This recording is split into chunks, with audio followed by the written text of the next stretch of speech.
there with the family as they're going through a very difficult time.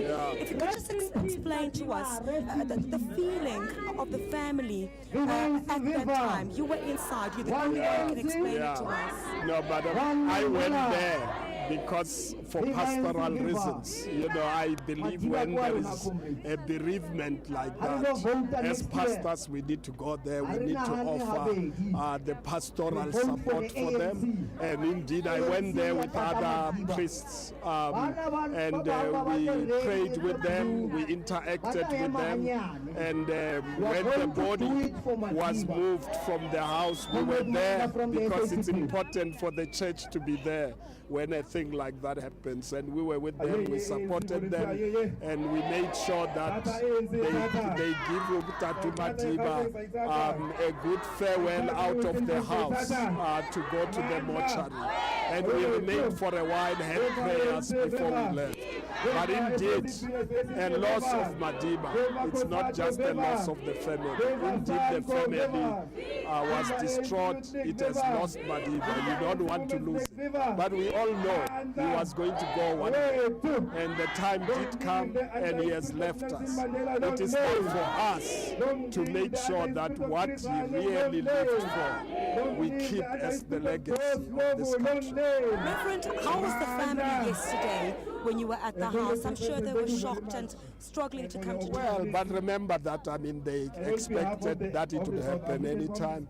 And by the time I came there, it was a few hours, 2 hours or so after. And although people, people hurt, I know that because I lost my father, I lost my mother.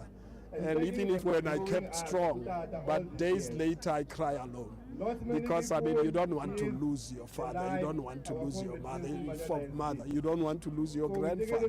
But once more, if it's Madiba, and again, you own him with other people, and he belongs to the people, and at times you think you are losing him and you can't have him, even when he leaves the house to go to the mortuary.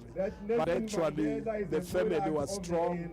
They took it with strides because they expected it. And I believe that with our support, they will be able to keep it. Did you manage to share some words with Mama Graça Michelle yesterday? Yeah, but that was pastoral. It was inside the house, and they chose that we should not, that's why there were no cameras there. So it was for the family. When you are a pastor, you keep the confidentiality. Right. You spoke a few minutes ago, Reverend, saying that there is no one like Madiba.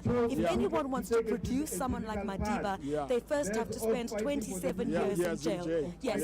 Yeah, you can't produce Madiba because Madiba is a product of the struggle.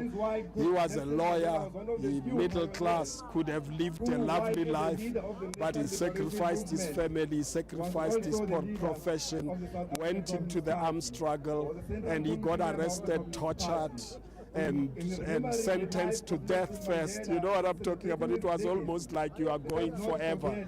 And then, of course, it became life sentence instead of death. And he spent all the 27 years in jail. If you want to produce a Mandela, the quality of a person, and I always say the quality of the people like Sulu, the quality of people like Governor Mbeki, those types of people were produced by the struggle. They were not produced by money. They were not produced by self-interest. They never struggled for themselves. They always struggled for other people.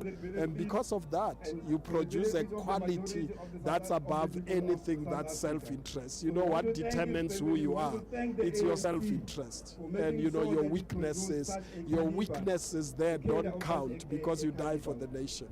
You speak so profoundly. And what legacy would you say to South Africa and to the rest of the world? How Madiba's legacy should move forward from this day? I would say to South Africa and to the world, Madiba died for a society that will be just for all the people of South Africa and the world. Justice was the critical issue. It's not money, it's not power, but it is justice. And until we make sure that the poor get out of poverty.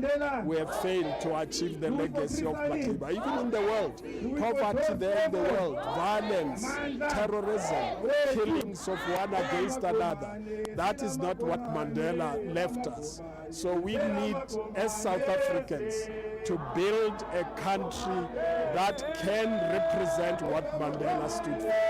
Reverend, I'm afraid we'll have to leave it there. Thank you very much for your time. Reverend Frank Chikane telling us there that he was at the Mandela home yesterday and that he was there for pastoral reasons, and that, well, the family, like any other, saddened, but they were expecting it.